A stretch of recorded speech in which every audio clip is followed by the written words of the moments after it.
จะยิ้มยังอ่ะยังคือบ่เครียดเครียดกระดอแท้จะยิ้มยังเลยบ่ใครบ่ให้อภัยเจ้าแล้ว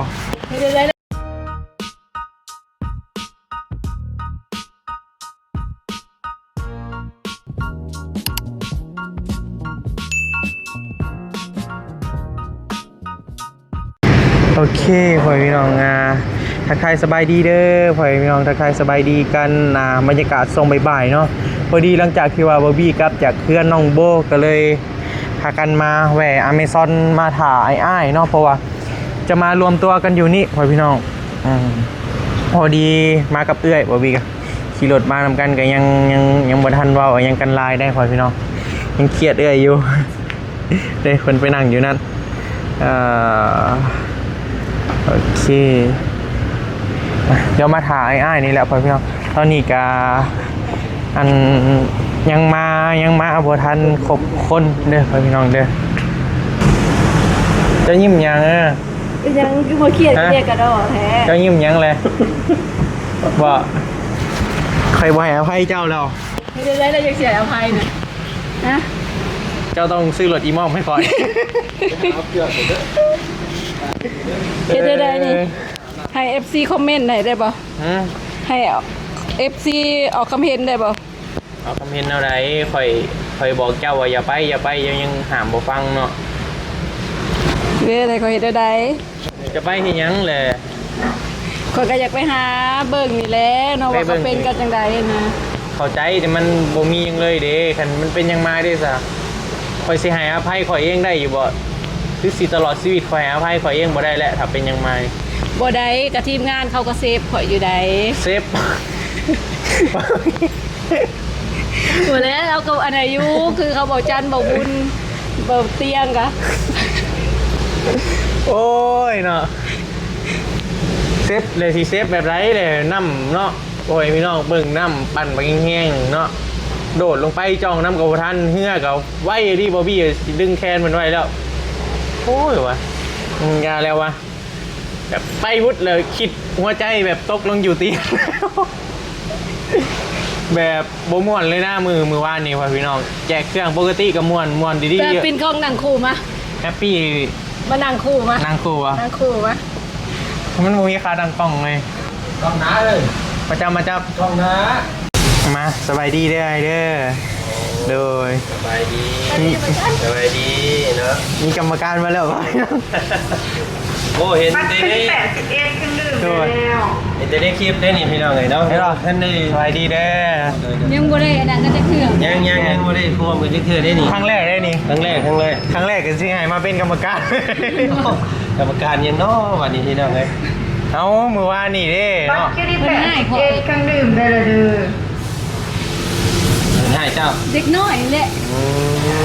ให้ได้เนาะห้ามบ่ฟังเนาะบัตรคิวที่80ขี่เฮือลงไปเด้เขาบอกว่าอย่าไปเขาก็ลงเงินลำเดียวกันเนาะพอจะเป็นยังวันนี้เหตุผลเพราะเหตุผลกับเป็นห่วงอะไรเป็นห่วงย่านแบบเนาะย่านมันเป็นห่วงเอ้ยแม่ย่านมันเกิดนั่นแนวนี้เด้มันอันตรายจริงเลยป่ะโอ้อันตรายเอายังกับบ่มีเลยเสือซูซี่เป็นกับบ่มีเลยคาปูชิโน่เย็นได้เลยเป็นยังมาได้เนาะแม่นบ่แต่เจ้าคิดเอาได้แล้วเมื่อวานนี้กล้าเด้แค่ข่อยยังบ่กล้าลงไปแม่นจ้าเป็นคนบ่ค่อยผิดยังไงไม่หรอคาปูชิโน่เย็นแล้วไม่หรอของเฮาบ่จักกันโอ้ยแต่ก็เนาะมันอันตรายดีเลยเมื่อวานนี้เด้อว่าแท้ขนาดเฮายังบ่กล้านะเฮาห้ามเพิ่นแล้วบ่อย่าไปเด้ยอมใจเพิ่นอยู่วานนี้เนาะผู้หญิงคนเดียวเนาะยังว่าซุมเฮายังว่าเป็นผู้ชายเนี่ยแม่เลยร้อยน้ำก็บ่เป็นอีกนี่ก็แม่นบ่ร้อยบ่เป็นดอกบ่เป็นเป็นอยู่นิดนึงเป็นอยู่นิดนึงยันบ่รอดแล้วครับนิดเดียวนี่เนาะพี่น้องเนาะพอน้ำมันเชี่ยวเด้น้ำมันผัดบางแห้งเนาะขนาดเรือจักแห้งบ่แห้งยังตอนแรกเฮาว่าสิขอเสื้อชูชีพนำคนขับนั่นแต่เฮาบ่กล้าว่าบันไดพอเรามีเสื้อชูชีพถ้าก็ถือว่าเป็นบทเรียนเนาะบ่จันเนาะเป็นบทเรียนFC เพิ่นก็ทักทวงหลายอยู่เนาะโอ้หลายเนาะน้ำซ่องเบาจันก็หลายพี่น้องเอ้ยวานนี่ว่าโอ้คือบ่มีความพร้อมบ่มีความปลอดภัยหยังเลยว่าซั่นเนาะบ่มีเซฟตี้มันบ่มีระบบเซฟตี้ปลอดภัยหยังเลยนะ แบบโลนๆเลยเรียวๆเลยเมื่อวานนี่ เป็นยังมากับโอ้ อากาศผู้ครับทีมงานน่ะก็เป็นชำนาญทางคนบ้านเขาก็ประจำแบบนั้นพื้นฐานบ้านเมืองเขามันยังสำนี แม่น เขากับยัง กับบริคิดอย่างไรเมื่อวานนี่พี่น้องคิดแต่ว่าแม่นคิดแต่ว่าทางโซเฟอร์เพิ่นทรงสิร้อยอยู่นะทรงสิสำนานอยู่เพราะว่าการเบิ่งการเพิ่นขับเพิ่นอย่างนั้นนะก็เลยโหลดขึ้นเลยเมื่อวานเนาะกะโอ้ยพี่น้องเอ้ยเนาะกะมันเนื่องในมันบ่มีเนี่ยก็แม่นแหละ กำเฮาก็อยากไปเห็นแม่นบ่ อยากไปเห็นเนาะ นี่ ถ้าพวกเขาไม่ได้อยากไปซอยอยากไปเบิ่งอยากไปให้ตามที่ลมกันเนาะ อยากไปสัมผัสตัวจริงบ่ก็เข้าใจอีกฟิวอีกมุมมองหนึงก็เข้าใจเด็กก็เป็นห่วงเขาแหละพ่อพี่น้องเป็นห่วงหลาย เห็นพวกเขายิ้มค่ะจุดประสงค์บ่แม่นว่าอันพวกเขาลิ้นมัวลิ้นหัวใด ได้ จุดประสงค์ของเขาแค่อยากไปซอยต้นกับต้นนั่นแหละแต่ก็มันประมาทว่าค่ะกับบริเวณเจตนาตั้งใจ เพราะมันก็มีซ้ำนั่นแม่นบ่ มีเฮือลำเดียวอีกเด้สิไปหลายคนก็หันก็บ่ได้ โดย น้องพี่จำกัดอยู่ดีพี่น้องเมื่อวานก็เลยไปเลยเนาะ4คนทั้งคนขับ คนนี่ก็เพื่อไปเอาข้อมูลออกมาอะไรบ่แม่นไปหลีดไปหัวไปหลอกคิงแล้วหลีดหยังดอกอยากไปเอาข้อมูลเพื่ออยากไปซัพพอร์ตอีกเทื่อนึงว่าเฮาซอยยังทางน่ะได้ไปหาข้อมูลเพราะว่าลายเขตเนาะก็ส่งมาเบิกจันคือสิแตกแตนเติบ โดย ก็ส่งหายังให้ไปสอบเขา โอ้ ก็ พี่ อยา น้ ก อง ไป อยู่เมืองพีนเนาะนักแห้งเมืองพีนกับนักอยู่ดีเป็นพ่อแม่พี่น้องเขตชนเผ่าเนาะชนเผ่าเราถึงบ้านพะลองเด้อพี่น้องเด้อครับว่ามีโอกาสถ้าว่ามีเข่าคลองอีกอยากไปอยู่เมืองพีนนี่เนาะโอ้โหดีๆอันนั้นน่ะตะพังเฮือนเจินลงตะพังนะเนาะเบิ่งในอันคลิปอันช่องเพจของมาวินลี่เราลงนะบ่ นักน้อยเนาะ นักเลยนักทางนั้นก็ได้ แต่ว่ามื้อนี้เนาะสิไปทางไหน กับ ไม่นี่บ่มีแม่น้ำใหญ่ที่มื้อนี้ จังหวะเลยเนาะมีแต่ขี่เรือได้บ่เตียงว่าได้ มีแต่ขี้ง่าบ่ มีแต่เรืออย่างเดียวแต่เรือหลายอยู่เขตนี้ว่าซั่น ละลายเนาะแต่ว่าเฮาควรมีเสือนั่นบ่ว่า ก็ควรอยู่ได้คำ จริ นั้น ง ก็ อีกใดบางครั้งก็เฮาก็อยากเป็นไปได้ก็อยากให้มีแต่สถานการณ์ก็จริงมันบ่เป็นไปตามที่เราคิดเองมันมีแต่เซฟตี้ระวังผู้ขับเมื่อเขาก็ระวังให้เฮาสุด ของเฮาบ่83 เดี๋ยวมองนะขอไปเอากันได้ทำอยู่ใน โอเค ๆเนาะแม่เราว่าอาจารย์ แน่ ทุกจุดเลยบ้านเฮามันความพร้อมได้แต่ซ้ำนี้ในตอนนี้นะ แต่ยังนั่นอยู่เป็นยังบ่คอยนั่นปานใดเนาะบ้านเฮาเพราะว่าส่วนหลายบ้านเฮาก็บ่ค่อยได้ประสบภัยแบบนักปานใดนะแต่ว่าปีนี้ก็ถือว่านักอยู่เนาะ ปีนี้นักเนาะ นัก มันท่วมหลายบ่อนเนาะ หลายบ่อนแห้งแต่ก็มีอยู่แต่ว่าบางหน่วยงานเพิ่นเนาะบางหน่วยงานเพิ่นก็มีความพร้อมแต่คือชุมเฮานี่ยังบ่ทันมีชุมเฮานี่ยังบ่ทันมีเสื้อเดินเสื้อยังเสื้อกั๊กเสื้อ เจอ ชู ทุก ชีพ ที่ นะ เซฟตี้ความปลอดภัยนั่นแหละ ยัง คันมีน่ะก็ยังว่าอีกแบบนึงเนาะ โอ้ยคำมึงว่านี่คำว่าสมมุติว่าพ่อเจ้าไปหรือว่าบอลี่ไปนะ ไปบ่ไปแล้วข่อยได้ยอมแล้วข่อยแล้วอ้วน เฮาก็ว่าเราบ่กล้าไปเนาะ เฮาหูเราดี เป็นยังคือว่าเอิ้นแล้วพอเนาะอันนี้ว่า อัน FC เพิ่นตั้งให้ มัก ว่า แม่นมักไปนำการ FC ก็ตั้งให้แล้วก็ FC มักเลยก็เลยเป็นพอลูกกันเลย คล้ายๆกันเนาะ เดิน เป็นยังเกิดเท่านี้เจ๊ โอ้ยนี่เจอยู่แล้วเนาะ เป็น เนาะ ซะน้อยเลยอะไร คิวที่8 สาวน้อยเอาสาวน้อย เห็นกันโดนนะบ่จันเนาะ แน่น โดนแหง โดนเติบเลย เพราะว่าไอ้จันนี่ก็ดูแหละขึ้นไปทางเซโปนไปพี่น้อง ส่วนหลายอยู่ไซเดนเวียดได้อพี่น้องนะ ประจำอยู่นั่น ภาษาเวียดแลอยู่ได้ หน่อยนึง สบายดี ได้เลย สวัสดีสิเจ้า เจ้าคอยสิไปบริจาคเครื่อง โอ้ยบ่จักแล้ว ได้ในคำซับเป็นธรรมดาเนาะ เลยได้ ไม่ได้แหละเป็นห่วง ได้ ขนาดก็ระมัดระวัง เลย เอ้ยการดีระวังตื่น เข้าใจบ่ เข้าใจกันที่ว่าเห็นท่อนแบบอุกใจน้ำให้หลายๆคนเนาะ คิดน้ำมารีได้คิดได้ ทางขาอยู่นะเป็นห่วงพวกเฮาแห้งอะไร โดด เอฟซีเพราะเป็นห่วงพวกเฮาแห้งอะไร หลายพี่น้อง แต่ก็ดื้อสุดเลยนี่เฮาว่าเฮายังบ่กล้าให้เฮาเป็นผู้ชาย อืม เฮาบ่กล้าเด้ว่าได้เลยว่าเอาลีเลย อืม ก็เป็นคนประเภทนั่นนี่น้องเต้ยนี่ก็ยังแบบเนี่ย ทำเนาะพร้อมลุยเนาะ พร้อมลุย ว่าเฮาทำใจตั้งแต่ตอนไปพี่แหละเนาะ เจ้าคิดบ่เจ้าสิได้ความไป กับโบได้คาด ไปเห็นเลยก็ว่ากันเลยก็สิข้ามไปเลยเฮาเนี่ยเฮาคิดว่าเพิ่นเว้ายอกตอนแรกก็เว้ากันว่าเพิ่นว่าสิข้ามไปพุ่นเฮาคิดว่าเพิ่นเว้ายอกอย่างนั้นแหละมันแล้วไปดีแบบเฮาพยายาม ห้ามกันบักด้นๆเลย เลย ก็ยังโดดขึ้นไปคือ เป็น เก่า คนนิสัยกล้าลุยไปหนานะก็ทุกเรื่องมันประมาณนี้เลย ไปแล้ว ก็ เห็น บ่ได้คิดไว้อะนะ เห็นยังแน่เมื่อวานเนี่ยไปแล้ว ไปเลยเป็นแนวใด ก็หลาย การเป็นอยู่เนาะ ประสบการณ์มาเลยแล้วก็โอ้คือว่าขอบเขตเนี่ยที่เขายังบ่เคยเห็นหลายคืออันครอบครัวปู่ที่เขาไปซอยนี่ มีครอบครัวหนึ่งอยู่ครับ แม่ก็ถูกอลีเขากับโบได้เตรียมพ่อว่าเฮาสิไปเนาะแต่คนที่พาเขาไปน่ะแนะนำเพราะเขาน่าจะสงสารกันนะ ว่าเป็นครอบครัวที่คัดสนข้อมูลในหมู่บ้านเนี่ยเราไปเห็นเนี่ยกับ นักอยู่เห็นในคลิปนะ แม่ไปเรียก เงินเราเนาะ เขาก็ จะ บ่ อยู่ใน ได้ อะไร คาดหวั เนาะ งว่าเขาสิไปหาเขาแต่คนผู้ใหญ่ไม่น่าจะว่าแนะนำให้เขาเห็นก็โอ้น่าสงสารอันนี้เขาก็เฒ่าแล้วก็เชื้อไทยน้ำท่วมนี่ออกมาบ่ได้คงคือว่าเบิดบ้านเลยเนาะบ่มีน้ำกิน เบิดน้ำเลยเบิดบ้านเลย เพราะมันไปไซบ่ได้เลยเนาะแบบพิการเลยนะว่าง่ายๆเนาะ รถนี่เขาก็ได้ บัดว่านู่นนี่นั่น มีเฮือนะมีเฮือนี่ถือว่า มี มี เงินแล้วไปได้ สำคัญที่สุดเฮือ ยืมเมื่อกันเห็น โดน เขายืมเมื่อเจ้าในเด้ออย่างนี้นั่น เป็นอะไร ต้องในใส่เนี่ยไอ้จันเคยไปบ่ ไป ตะกี้เคยไปสวยเรือบ่แบบหมู่ บ้า บ้าน นนี้ บ้านนี่เคยไปเที่อนึงที่นั่นเลยอาจารย์เคยไปถวายละครั้ง ละครั้ง ละครั้งให้วัด วัดบ่ แน่น อืม มีทางเมย์เพิ่นเป็นคนอยู่ในบ้านนั่นแต่ว่าเพิ่นไปอยู่ในต่างประเทศหลายปีเลย โดน 30 ปีบ่ได้มาบ้านยี่เครือใช่ไหม โดน ก็เลยเพิ่นอยากถวายทำบุญเนาะ โดย ก็ไปแก้ละครั้งไปให้เพิ่นตอนนั้นก็ไปย่ำแรงนี่ก็บ่คิดว่าสิเป็นแบบนี้เนาะ โดน ได้ปีนึงนี่แหละได้ไปนะไปถวายละครั้งกับอันน่ะข้องมุ้ยน่ะพี่น้องเป็นสะพานบุญในทางเมย์เพิ่นน่ะเรื่องชื่อเมย์เพิ่นแหละ ขี่เงือไปนี่บ่หรือว่าขี่รถไป ที่รถตอนนั้นเราเป็นย่ำแรง มันกลัวไป ย่ำแรง เขาต้องข้ามไปทางใดนะ มันต้องโค้งพูดเลยโค้งทั้งเอาสิไปทั้งทั้งที่เข่าทั้งตะเลวพุ่นเนาะ เขาทางกันแล้ว มันจะโค้งไปทั้งพุ่นทั้งบันทวดผมเรียก อันนี้ บันทวด เขาไปนี่ทางลัดเป็นบ่ แม่นทางลัด เขาไปเฮงไกลก่อนนั่นบ่ แม่ อืมบ่เคยไปยักเถื่อก็เป็นครั้งแรกที่ว่าเคยไปบ้านนะเพราะว่าเคยไปไกลสุดกับแถวดงลิงอะไรอย่างเงี้ยแหละไปเขตนั่นฮะนะไปดงลิงนี่โหอยู่แต่บ่ได้เข้าไปลึกขนาดนั้น โอ้ยเนาะเดี๋ยวห่วงงานกับทีมพวกง่ายอีกจังหน่อยก็สิได้ไปเห็นไกลอยู่ สามสิลุยเลยเนาะ แม่น โดย แล้วก็ส่วนหลายพังวอลี่เพิ่นยังบ่ค่อยอยากไปไกลเพราะอะไรเพราะช่วงนี้เพิ่นเบิ่งแม่เพิ่น แม่นแหละสไลด์เขาก็ไปได้กับพ่อเลย เปลี่ยนเวรกันเนาะบางที โดน เปลี่ยนเวรกัน แต่สไลด์มันไอเตียงเราสิเป็นสายลุยเด้คือFC หัวแหละเราสิลุยไปเลย วัยเดียวกันในเนาะพวกเราบอกจันบอกเตีย แม่นบอก แม่ก็เลยอยากไปสายเดียวกันเลย รุ่นเดียวกันเลยพี่น้องมาเตียง33เอาจัน34เนาะเกิดคนหัวปีท้ายปีนะ โดย เป็นไอ้น้องกันลำเดือนนี่แหละ ต้องตาม4แล้วบอกเงินตาม2บอก 34ค่อย 4แล้วบอก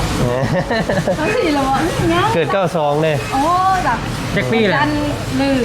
เกิด94น้องบอกจันต้อง น้องบ่ เกิด92บ่เตียง93บ่ ก็4คือกัน 94มันบ่ก็นั่นแหละเป็นน้อง 30ปลายปีเนาะ 34ปี เจ้าได้บาวี เขามาก็15 ปี21ปีแล้วก็21ปี เซฟปีบ่ โด ปก ย ติน้องๆเวลาเห็นพวกเราขนาดนั้นน่ะสิอยากงอแงแน่นะ ยังน้อยยังน้อยอยู่ เขาม่วนเบิดมือเลยพอแบบไปนะเขาบ่ม่วนเลยนะแต่มันบ่ม่วนในใจหั่นแหละมันคิดนะ ไปเห็นเป็นห่วงเอ้ยเนาะ แบบ คิดจะนิ่งนะ เป็นยังเขาคือต้องปล่อยเราไปหั่นนะทั้งที่เขาแบบเขาหับพิษเต็มเลยว่าถ้ามันเป็นยังมานะแบบเขาบ่สามารถให้อภัยเขาได้เลยนะแต่มันสิเป็นตาบาปในใจเขาตลอด ฟิล ชีวิต แบบ เล เป็ ย น แหละ ซีเป็นห่วงพวกเจ้าเองเลยเนาะแบบ เป็นยังข่อยคือต้องให้เจ้าไปเป็นยังข่อยคือให้เจ้าไปหั่นนะ บัตรคิวที่ 88 โกโก้พัน เป็น เด ไป ล นั่น เลอร์ มันจะเป็นฟิวแบบนั้นนะ เนาะแม่นแล้วคำว่ามันเป็นอย่างมากก็เข้าใจน้องมันอยู่พี่น้องเพราะว่าเฮากับบ่ได้มีเวลาคิดเลยนะไปตอนน่ะ เขาก็ ปุ๊บปั๊บเลย โอ้ยยังวะ แต่เขาก็เว่าเดินเติบแล้วว่ากับเพิ่นว่าคิดว่าเราเว่าหยอกได้ถ่ายคลิปนำกันเดียวอะสิขามไปนั่นมีภายในสิขามไปเพิ่นก็ว่ามีเพิ่นน้ำแหละคิดว่าเพิ่นเว่าหยอกเนาะเว้าก็ห้ามเดินเติบก็ยังแบบโอ้จักแนวใดเฮาก็เลิเลยตอนน่ะก็สิดึงไว้ก็ไปแล้วเฮือก็บ่ทันแล้วก็เลยว่าเอ้าว่ะวัดดวงเลย รอเบิ่งเนาะ รอ แล้วก็ แต่จิตใจ ออกมา บอดี้นั่นแหละ ดีใจ ป บ่ ลอด ดี ภัยอยู่พี่น้องไอ้เมื่อวานนี้ก็ โดน ขอขอบใจหลายๆเนาะที่เป็นห่วงเด้อ โดน เซฟตี้ยังบ่ทันมีปานใด โอ้ยเหรอมันโคตรอันตรายเลยแหละเอาง่ายๆเลย เออแม่นๆ FC หลายคนแบบประมาณน้องผมคิดน้องเพิ่นตอนนี้แหละ โอ้ย เป็นห่วงเนาะแต่ว่าก็สแตนบายอยู่เมื่อวานนี่ครับว่าเกิดยังเมื่อวานน่ะเพื่อมันดมมันยังกัน เป็นอะไรไงเวลาขี่ไป เวลามันซอดเนาะเวลา เงือกหัวอีก เพื่อหัวอีกเพื่อก็น้ำทวดเข้ามาแล้วกับพ่อใหญ่เพิ่นก็ตักออกน้ำ ทางกักเอาทางหน้าเอาอีกเนาะ มันเวลาเฮาเล่นไปแล้วน้ำมันตีเข้ามา บอกค่ะมันเป็นเหือใหญ่ก็จังหวะอีกแบบหนึ่งได้แบบมันสิพลิกยำได้ก็ได้นะว่าง่ายแบบน้ำถือขึ้นน้ำเนาะ เชียวที่ตอน บึ้มเลยนะ เฮามาน่ะเนาะมันต้านกับน้ำแล้วตอนเฮากลับมาน่ะมันเรือมันบ่ไปมันเจ็บป่วย มันถือแบบสมมุติมันมีขึ้นหนึ่งนามาเนาะแบบบึ้มเลยนะ จ้า จะสิไลเขา ตั้ ใส่ งห แล้ว น้าเด้อที่อยู่ในเรือนนี่ก็สิพยายามบ่ประมาท อืม แต่ก็สิพยายามเซฟตี้ให้ได้ที่สุดสำนึกจะเฮ็ดได้ เพราะเขาว่าในหอดสถานการณ์น้ำบุมีไฟซอยไฟได้ดอกว่าเอาลี แหม่ ว่าเอาลีบุมีไฟซอยไฟได้แมนต้องตัวไฟตัวมัน ใจ มีแต่คนนักพุ่งครับ น้ำมันเฮงกับรอดเปอร์เซ็นต์รอดกันยากอีกเขาว่าเท่รอด ถ้าลอยไปเกาะต้นไม้แค่นั้นแหละเนาะ เนาะ ต้นไม้กันหลายๆ ก็มีแต่ประคับประคองเขาพังนะได้อยู่เนาะแต่ย่านน้ำมันบิดลงเลยแล้วเนาะเป็นบ่มันเป็นน้ำมุน ช่วง เนาะ กลางนั่นแหละ ยานกับ แห้งบ่น้ำไหมเวลาไปสัมผัสแท้ แห้งดีนะ จนตายตาเลย แบบ แม่นบ่ การเนียมน้ำเพราะว่าดันต้นเข่าไปหาพวกเจ้าแหละ อืม เนียมน้ำดัน มันสู่กับเรือนะ แนม เรือ เห็น จงบ่อยากไป แนมเห็นมาแล้วโอ้โล่งใจแล้ววะ ต้นมาแหละ มี ต้ แห้ น ง ไป ไง ต้นไปสบายเนาะ นะ เพราะว่า แม่ น้ำตีไปเด็ก เขาปล่อยไปตามน้ำเลย น้ำมาเลย อันนี้เขาสู่กับน้ำ ไว้ง่ายกับเฮือกับอันนี้มันนี่นะเนาะ แน่น เพียงกันเลยนะ ยังขอมือเดียวนะน้ำกับเรือนะพี่น้อง โอ้ว่าลี ใส่ กะ วินหัวสิได้นิดหนึ่งเลย ยอมหับใจอยู่ยอมหับใจอยู่ แต่กาช่วงนี้เขาไปสู่กับน้ำกับสีเห็นแบบบาดเซียวนิดน้อยหนึ่งเลยมือนี่ก็อาจจะ มีอีกได้มั้ยนี่ อาจจะ บ่เตียงว่ามีเลยแต่ว่าเรือแต่ว่าน้ำในขนาดนี้น้ำบ่ได้ลึก น้ำบุเลิกโอเค น้ำใน ไป ห ร มู่ ถ บ้านเนี่ยนะ บอกขันลงกันบัก อันนี้ คือจะเก่าบ่ให้ลงแล้วบ่อันนี้ว่าลี ครับ จะสิเป็นอะไรบ่ให้ลงแล้ว สุดยอดคือกันอยู่ บ่สิไปลงกันก็เซ่น้ำก็เซ่บ่ให้ลงแล้วว่าลี แม่นเป็นน้ำใหญ่เนาะ แม่น มันอันตรายอยู่พี่น้องอันตรายอยู่อย่าสิเซฟ คื ตี้ อ ตัว หั เอง วแล้วคือหัวแล้วถ้าน้ำสำนีไปได้ ให้กันเล่งไว้อยู่ได้มาสิโดดใส่ไฟเขาเลยกันเลยตามมาบอยวุ่นไอ้จันเด้อ ไอ้เตียงนี่ ลูกเครื่องเราลายแล้ว โอ้โหเตียงเครื่องแล้วหลายเลยแล้วเอาไปปุ๊บ เล่งเลยคนเดียวบอกผ่านแล้วคนนี้ อืม เอาว่าไอ้จันอยูสิแข็งๆคือสีได้อยู่ ที่ระวังตัวเองไว้อยู่เพราะว่า เออ โทรศัพท์อหย่างก็ใส่กระเป๋าไว้ ถือใบน้ำไปเนาะไปถ่ายเนาะ แม่นมีแต่โทรศัพท์ในมืออย่างเดียว มันเป็นหมู่บ้านใหญ่บ่อยเวลาเอาเขาไป แต่ประมาณ100กว่าเนาะ กับบ่ใหญ่ปานใดเนาะ ร้อยกว่าแล้ว มีวัดมียังครบเบิดเนาะ นี่ แต่เครื่องเขาเสียหายกับลายอยู่เนาะแบบเขา เข้าแล้วก็พวกเป็ดพวกอย่างก็เห็นมันลอยอยู่ โด กล้วยก็จนจะได้กินกัน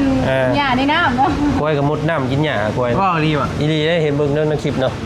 ในคลิปบ่เตียงก็ได้ มันหิวเลยเนาะ มันหิวแล้วมันจะเป็นต้อง ใบไม้ใบยังคือมันสิกินหมดแล้วเนาะมันหิวเนาะ หลายมื้อเลยได้เพิ่นบอกประมาณเป็น10เลย โด 10มื้อเลยน้ำท่วมเลยเฮ็ดให้มันเข่าเนี่ยบ่ย่างแล้วเข่านะ โด เรียบร้อยแล้วเปื่อยเบิดเนาะแต่สำหรับบ้านหมู่บ้านเดียวนี่พี่น้องเนาะเฮาถ่ายทำให้เบิ่ง คือว่าเป็นซอมหมู่บ้านบ่มันต้องข้ามไปอีกบ่ บ่หมู่บ้านหนึงกันบ้านเฮาอยู่นะ บ่บ้านเฮาอยู่นี่เอาบ้านเฮาอยู่กระถ่วมบ่ บ้านโตเฮาอยู่มื้อนั้นน่ะก็ท่วมเพื่อนมันเบิดมันลกแล้วน่ะ อืม แล้วก็มีหมู่บ้านอีกหมู่บ้านหนึงก็ไปอีกอยู่แล้วบ่น่ะแต่ว่ามันเป็นหมู่บ้านบ่ใหญ่น่ะ จะทำแล้ว มันคำ ก็เลยให้เพิ่นเนาะตั้งหนาไป เป็นตั้งหน้าให้เพิ่นเวลาไปแจกจ่ายให้ก็เอาขึ้นไว้อันเงินบ้านพี่น้องเนาะทุก บั ศา ตร ลา เครดิต86 โอ้ของ FC เจ้านี่ก็ถือว่าถูกซ่องเลยเนาะเรา โก เลือก โก้เย็นคาปูเย็นได้แล้ว เพิ่นเลยนะ หลาย ห้องน้ำไว้ๆเลยพี่น้องเมื่อวานนี้เนาะก็โอ้ย คือเอาไปเฮ็ดโตบ่ถึกเลยเฮาจักแบบจักมันแน มั วน ใด รี นะ วิวไปนึงเนาะเขารีวิวไปว่า มันวิวมัน มันเซียวได้ไปเลย ม่วนมาเบิดมือแล้วพ่อได้เอาไปเลยอ่ะยังว่าแบบเฮ็ดโตบ่ถึกเลยนะเป็นยังข่อยคือต้องให้เจ้าไปให้ยังประมาณนี้มันคือ น้องหาฟังเนาะพวกเฮากันหาฟัง ก็เป็นห่วงเบิดทุกคนนั่นแหละเป็น ถ้า ห่วงง่ายเบิดทุกค ซุ น มเฮาคิดเนี่ยเนาะครับที่ซุมเฮาเคยไปกับเคยลุยมาก่อนนะกับเขาบ่เตียงนะประมาณนี้เนี่ยถือว่าธรรมดา ธรรมดา แม่ เรื่อยกับไปแบบนี้อยู่ได้แต่ก่อนหน้านี้ฮะบ่ได้แบบโซเชียลเอง การเดินทาง บ่ได้ซีเรียสขนาดนั้น ขึ้นไปล่องแจ้งเมื่อกี้นี่ไปบ้านน้องพรเพิ่น แห้งนักบ่ โอ้ทางเนี่ยโหเลย บ่ ลงภูลงเทวนะแบบมินคำพลาดนิดนึงแต่เป็นเรียบร้อยแล้ว ปล่อย นะ เลย แม่นเบียดกันไปตามหน้าพาที่เรา โด เนาะมันก็เลยเห็น พาเนาะ เนี่ยก็เลยเห็นไปนี่มันก็เลยแบบว่าธรรมดาแล้วนะ ก็เลยบ่ได้ค่อยคิดอย่างไรเมื่อวานนี่ก็เลยลืมไปเลยเนาะ แต่ก็เสี่ยงอยู่เนาะ เสียงต่อไล่ มื้อนี้เฮาสิไปทางใดก่อน เห็นทางบ่เตียงเพิ่นบอกว่าไปทางเมืองหนองบกเนาะเมืองหนองบกแถว แถวนี้แหล้วเนาะ แม่น โคตร ใกล้ อยู่ ๆ เลยเนาะ แถวขัวเซบังไพ่ ฮ บ่ อดทักแขกบ่ ยันบ่ฮอดประจัก ยันบ่ฮอดเนาะ บ่ฮอด โดน่าจะแถวนี้แหละเนาะ เป็นแถวใกล้ๆนี้ โอเค ไปเช้าเย็นกลับคือเก่า โด เนาะเดี๋ยวมื้อหน้าก่อนเดี๋ยวเสียคำมีเข่าคองอีกยังว่ากันทั้งไม่อีก โด เนาะทั้งเมืองพีนเมืองหยังกะรอบหน้ารอบในเด้อพี่น้องเด้อเนาะ เนาะ มีเข่าคองเพิ่นมาอีกก่อนจังจะว่ากันอีกพี่น้องเอ้ย โอเคป่ะแต่ถือว่าประมาณนี้แหละเนาะพอพี่น้อง ได้ กำลังจอยกับสิเดินทางแล้วสิฮอดบ่ายโมงเลยเด้นี่ ยังบ่ทันออกมาอยู่เนาะพอเตียงขาดแต่พอเตียง อี แล้ ก ว บาทหนึงเนาะพอพี่น้องโอเคป่ะสำหรับคลิปนี้ประมาณนี้แหละเนาะพอพี่น้อง ได้ เดี๋ยวสิพากันเดินทางก่อนจังหน่อยก็ขายอ้ายมาป่ะ อืม สำหรับคลิปนี้ลำลาเด้อพ่อแม่พี่น้องเด้อจังไดก็ขอบคุณทุกคนหลายๆเนาะที่ว่าติดตามแล้วก็ให้กำลังใจกันโดยตลอดมาสบายดีเด้อ โอ้ยเอาขอบใจหลายๆ